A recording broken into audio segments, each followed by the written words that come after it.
les 4 vraies raisons qui font que tu prends du poids et que tu n'arrives pas à perdre. Avant ça, merci à tous ceux qui se sont abonnés, qui ont partagé, qui ont commenté. Ça motive énormément à continuer. Donc, la première raison, je vous l'apprends pas, c'est l'alimentation. Faut manger sainement, ça, on l'est tous. Mais si tu n'y arrives pas, sache que c'est pas forcément de ta faute et il peut y avoir plusieurs causes. Premièrement, une cause digestive, par exemple un SIBO ou un IMO, SIBO-méthane.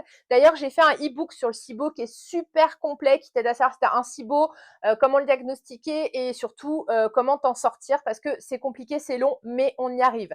Ça peut être aussi des problèmes psychologiques qui font que tu vas pas bien et tu vas manger. Tu peux aussi souffrir de TCA, de troubles du comportement alimentaire, c'est mon cas. Et dans ces cas-là, si tu ne te fais pas accompagner par des médecins, enfin des psychiatres ou des psychologues spécialisés, ça va être très compliqué pour toi de t'en sortir.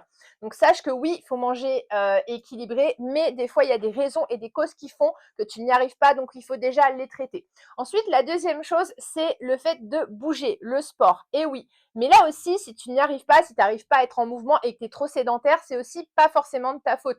On passe pas forcément de fainéantisme, mais il peut y avoir aussi d'autres causes qui font que tu vas être trop fatigué. Donc il y a tout ce qui est problème psychologique, donc par exemple la dépression, c'est plus compliqué pour quelqu'un qui est en dépression d'aller sortir de chez lui, d'aller à la salle de sport ou d'aller courir, ou aussi par exemple, si tu es en fatigue surréalienne, bah, en clair, tu n'as plus de cortisol ou même de prégnénolone.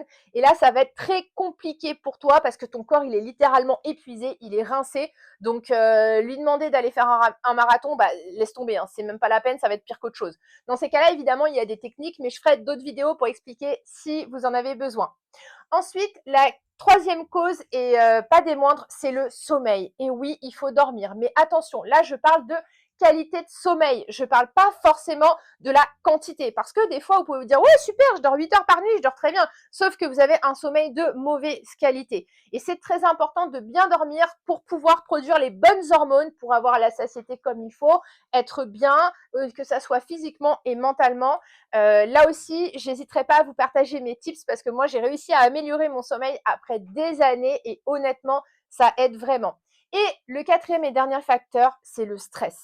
Et le stress, on le sait aujourd'hui, il y a plein d'études, c'est responsable de plein de problèmes. Alors oui, je sais, quand on est une personne anxieuse, c'est pas facile de pas stresser parce que des fois le stress, il peut venir de nous, on est simplement quelqu'un d'anxieux, mais aussi de l'extérieur. On peut avoir des événements angoissants, des problèmes récurrents ou autres, et c'est très très compliqué de pas stresser. Donc effectivement, ça c'est un problème qui peut toucher beaucoup de gens parce que c'est facile à dire stresse moins, mais en soi c'est pas si facile à faire.